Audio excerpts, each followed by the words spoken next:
DZRH, sa oras natin 4:42 na hapon sa bahagi natin programa, we will be talking about beautiful eyes. Yeah. At maswerte tayo, Emer, Cory, makakausap natin si Dr. Alvina Pauline D. Santiago, MD, MBA, FPAO. Gusto ko lang bigyan ng introduction ng ating special guest ngayong hapon. Siya ay graduate ng University of Philippines College of Medicine at natapos ang kanyang residency for comprehensive ophthalmology sa Philippine General Hospital. Kaibigan po namin, ma'am, si Dr. Gap Legaspi, kaklase ko po, since grade school. Ng UP.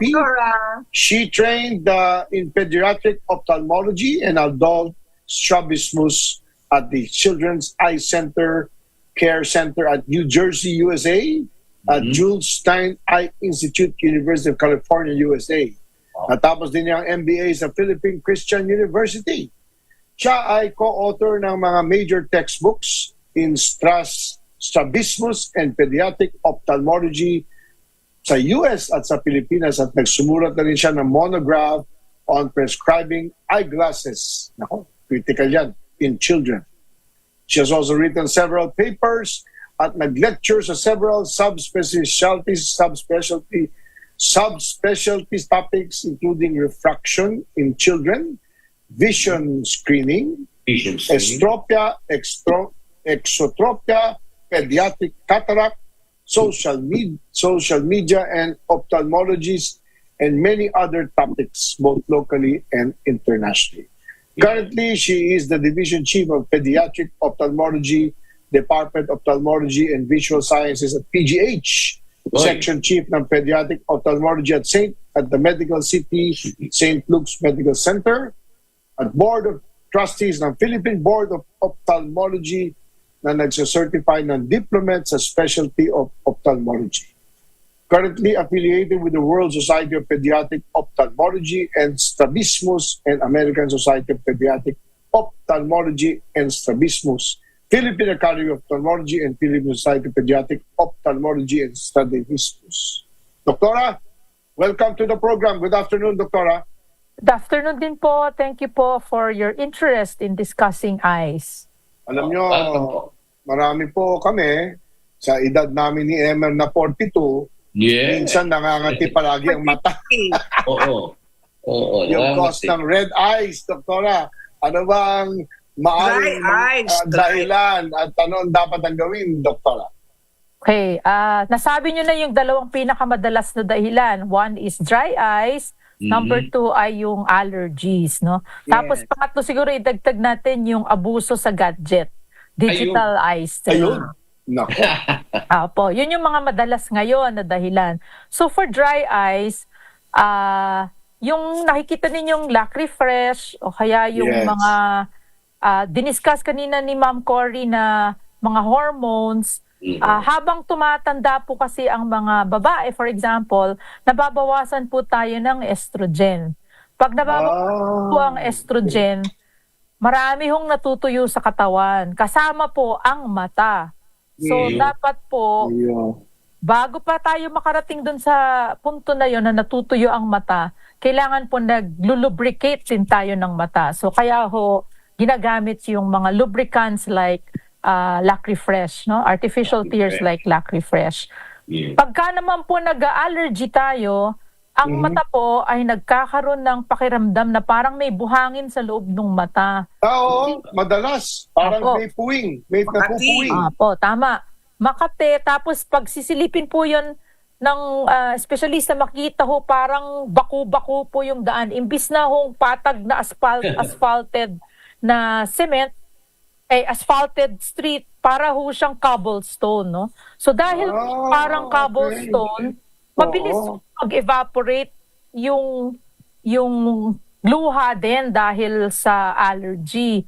So ang dapat gawin doon, ang first aid po ay cold compress. Ang ginagawa po ng cold compress, pinipigilan niya yung pagputok ng cells na may laman na histamine na nagpapakate. Ayun. As in, cold compress sa labas ng mata. Opo, tama. Opo. As tolerated. Pag masyadong malamig, masakit din. So, ang ginagawa sa cold compress, lagay, tanggal, lagay. tanggal. Lang mga 5 to 10 minutes, no? Yun yung Ayun. Tapos ilang segundo, doktora, ilalagay? Mga 10? hanggang kaya nyo po. Hanggang kaya nyo po. Mga 5 to 10 seconds po, depending on your tolerance, no? Ayun. Tapos, pagka alam nyo po kung saan kayo allergic, dapat po iiwasan. Ang common, pinaka-common pa rin ay dust. So, if it happens in the morning, nagbabahing, naghahatching, parang umuubo pagkagising sa umaga, it probably happened in your room. So, ang dami nating dust collectors in the room. Your favorite blanket, your favorite pillow, your air conditioner, Yung ma'am, yung pets. correct, your pets, Yun. your electric fan, your blinds. So, kahit adults, marami tayong potential dust collectors around us. Sa bata, mga stuffed toys kasama pa yon. Nako. So, yun yung mga unang-una mong i-evaluate kasi dapat iwasan mo yon para Correct. hindi ka exposed to the allergen. Kasi ang allergy, hindi ho yan nawawala. Yung treatment po ng allergic conjunctivitis, for example, is just symptomatic. So kung makate, bibigyan natin ng pangkate, bibigyan natin ng pambawas ng kate. Pag namamaga, bibigyan natin ng pambawas ng maga. Pag natutuyo yung mata, bibigyan natin ng lubricant like Lacrifresh ulit. Parang ganon. Doktora, nung bata kami, hinihipan nung magulang. Ay, oo, masama yan. Binubukas yung mata tapos hinihipan. Okay, yung hinihipan ng magulang, malamang sa hindi, pag nawala sa pag-ihip ng magulang, may foreign body, talagang napuwing. Opo, hindi ho dahil ang feeling mo may puwing ka, may puwing ka palagi. Madalas ho sa hindi, walang puwing, pero meron hong pagtutuyo ng mata, at saka meron ding pakiramdam na buhangin kasi hindi nga pantay-pantay yung cell sa loob ng mata. Okay. I-direct ako yung discussion, Cory, kasi mga bata ngayon, binanggit na ni Doktora kanina masyadong babad sa gadget. Opo. Masyadong babad sa cellphone, nanonood po ano-ano. Di ba? Blue light na yan. Yan. Alarming na ba yan, Doktora, sa mga bata ngayon? At ano epekto niyan sa pagkuha ng salamin sa tamang grado at tamang prescription? Okay, so yung digital eye strain, marami na hong batang, actually kahit tayo, kahit matanda, nagkaka-digital eye strain din tayo. Pag nakatitig ho kasi tayo, kung minsan nakakalimutan ho nating kumurap. Parang dahil nakatitig ho kayo, very concentrated dun sa pinapanood, nagkukulang yung pagkurap. Ano bang nagagawa ng pagkurap? Yan ho yung parang pump ng tears natin, no? It's the one that serves to lubricate. Kumbaga parang wiper ng mata yung pag-lubricate natin. So pag natuyo naman siya ngayon, ang mayayari, pikit ka ng pikit kasi tinatry mong habulin yung natuyo ng mata.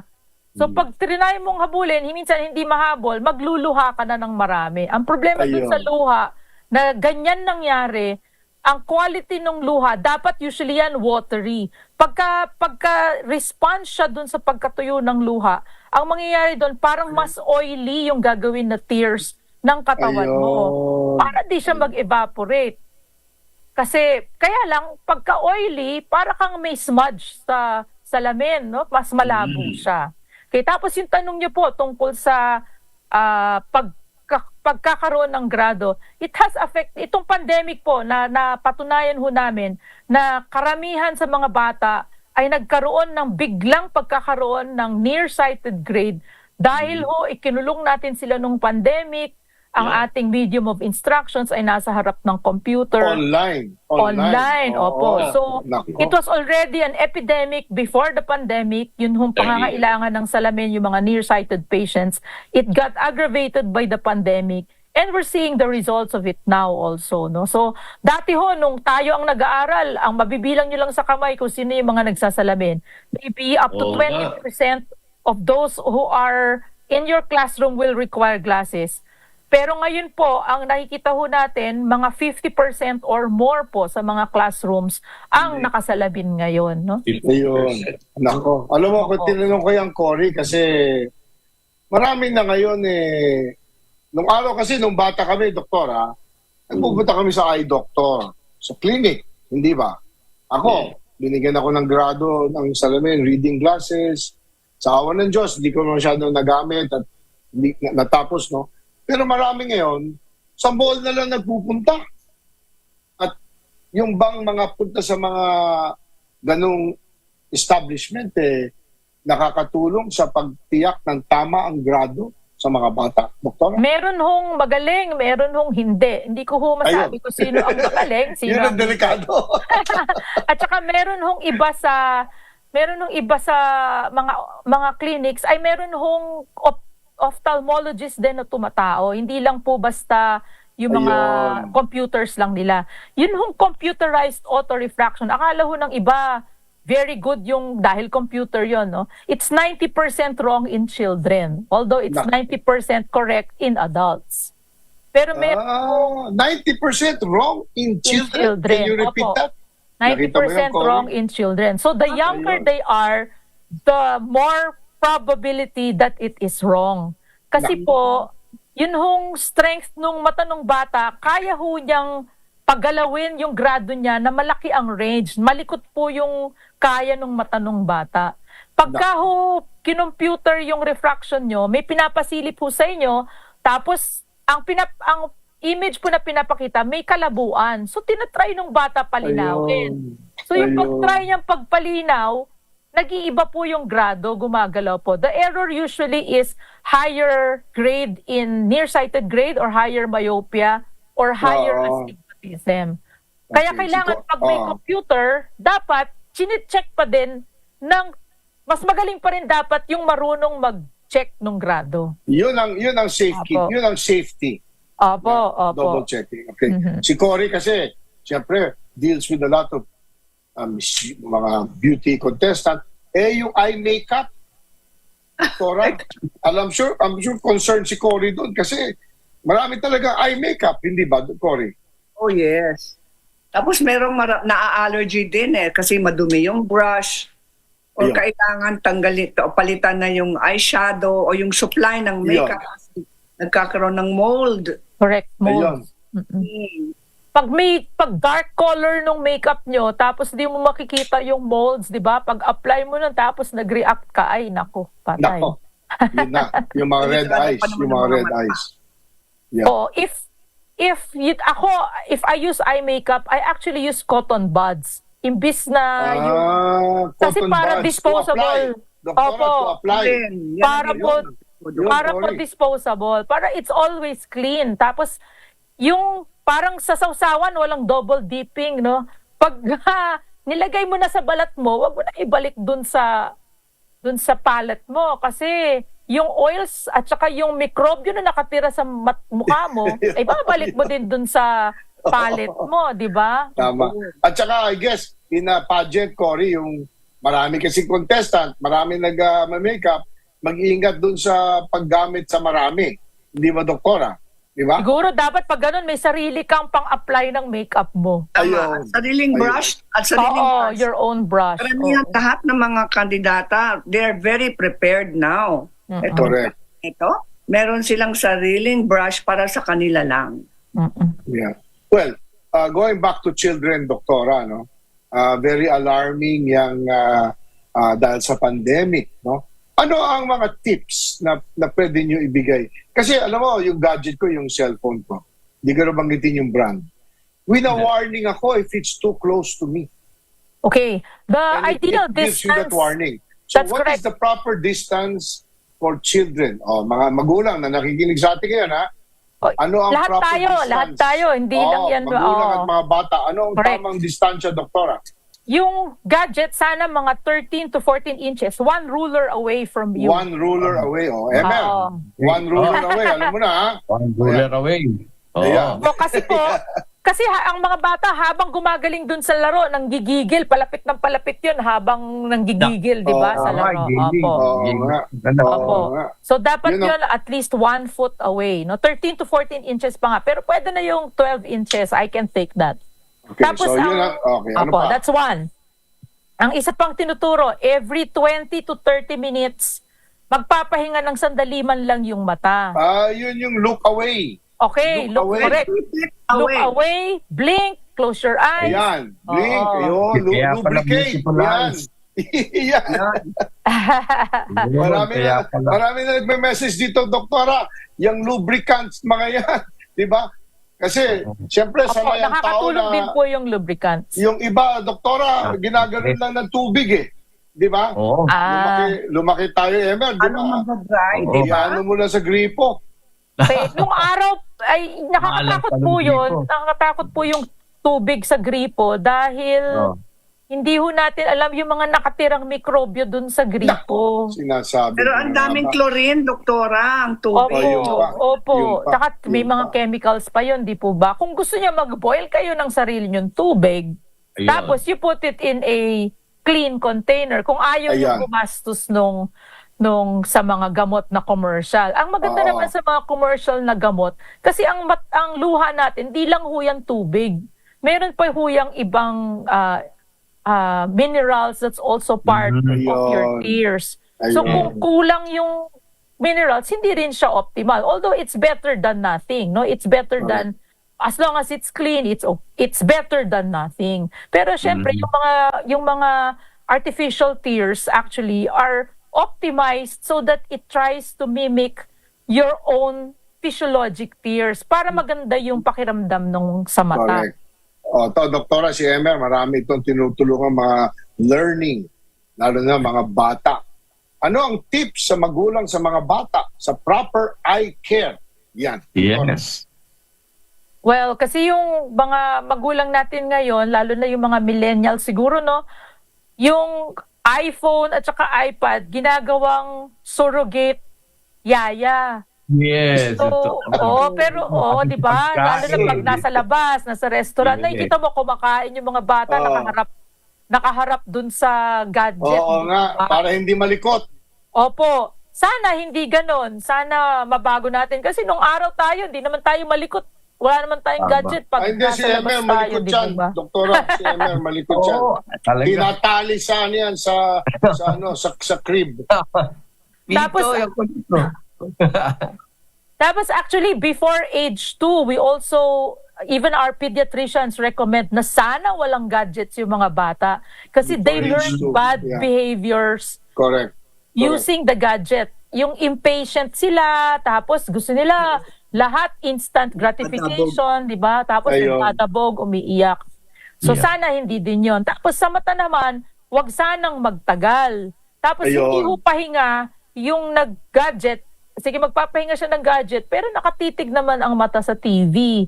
So Ayun. parang hindi rin ho pahinga yon. Pinalitan nyo lang ng one gadget to another. Opo.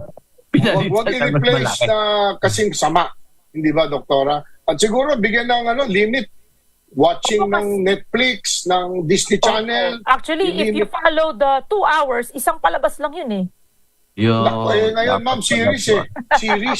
Series Hindi eh, pwedeng Doktora. marathon, hindi po pwedeng marathon. Pero matanong ko nga si doktora, ilang beses sa isang taon ay dapat magpa-check up, eye check up ang ating mga kababayan? Yeah. Ako po, pagka ho mga batang below 7 years of age, I prefer Yeah. to see them as early as 6 months of age. Tapos every 6 months po yon, kung wala pong problema, every 6 months po yon hanggang mag-7 siya. Pag 7 na po siya, at least once a year. Lahat na po tayo nun, at least once a year, including you and me. Ano po yung At least once a year. Opo. Yes. Ano po yung dapat kasama? Kasama din po yung pinapatakan, what we call a dilated eye exam. In children, yung pagpatak na yon, makukuha din yung tamang grado kasi yung pagpatak nyo na yon ng pandilate, nare-relax din po yung focusing muscle, nalalabanan yung lakas ng bata na magbago-bago ng grado para makuha natin yung tamang grado. Correct. In addition, pag pinalaki mo yung ninyo, kasi ang effect ng dilation, lalaki yung ninyo, makikita mo ngayon pati loob ng mata, no? Yung optic nerve, yung blood vessel, yung retina, as far as maybe the mid-periphery, you can see it. Pagka ho kasi hindi natin pinatakan, hindi natin dinilate, lahat ng ilaw, lahat ng instrumento ng ophthalmologist, may ilaw. Pag may ilaw, anong ginagawa ng ninyo? Hindi po ba lumiliit siya? Oo, Lumiliit siya para hindi pumasok, para hindi ka masilaw. Hindi mo matatapos yung evaluation ng maayos kung hindi ho papatakan para mapalaki yung ninyo. So, pag mas matanda, ang problema sa atin, we are hypertensive, we are diabetic, all this can have changes in the small vessels of the eye.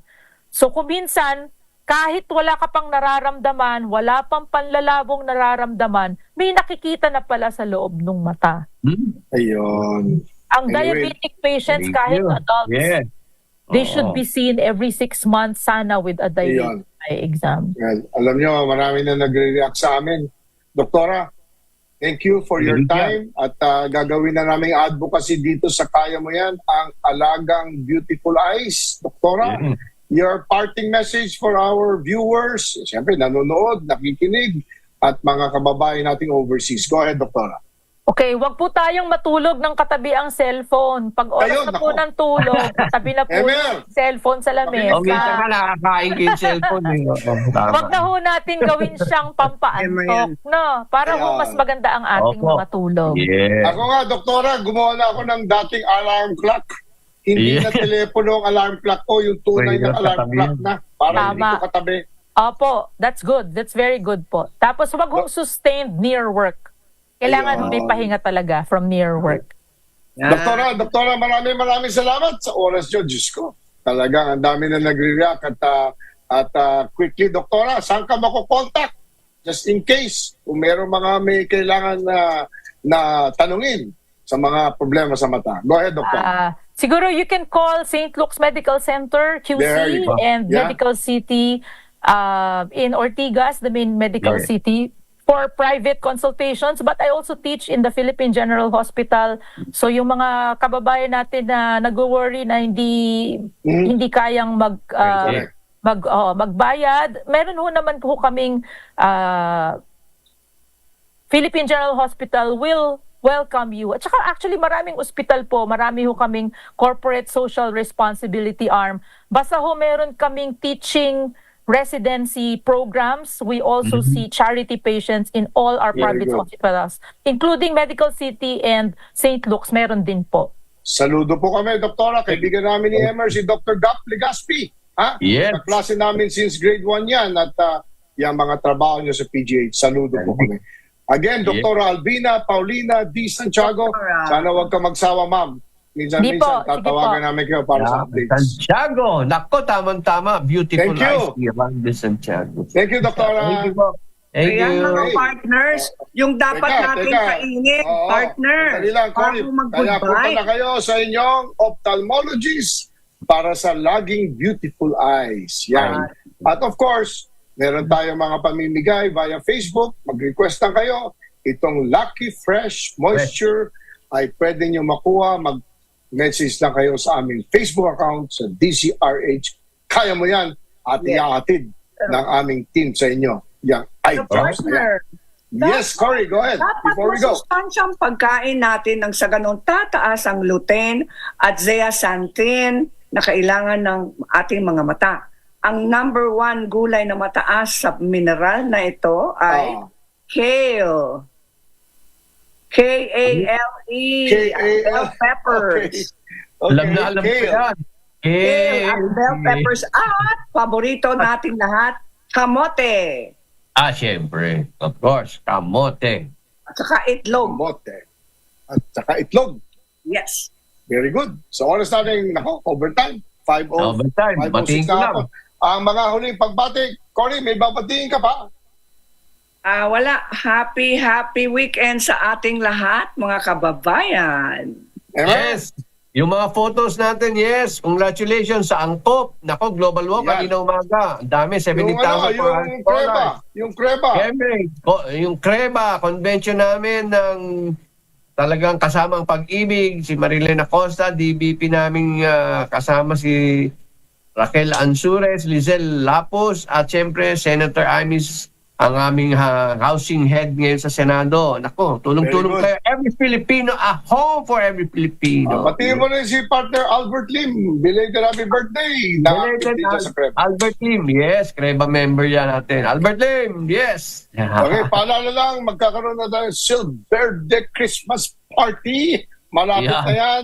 At ang Silverde Chairman's Golf Cup sa November 25. 25. Yeah. Yun. Tandaan nyo, tuwing Sabado, alas 4:05 na hapon, ang inyong programang Kaya Mo Yan! Bye! Thank you, God bless. Lucky Fresh.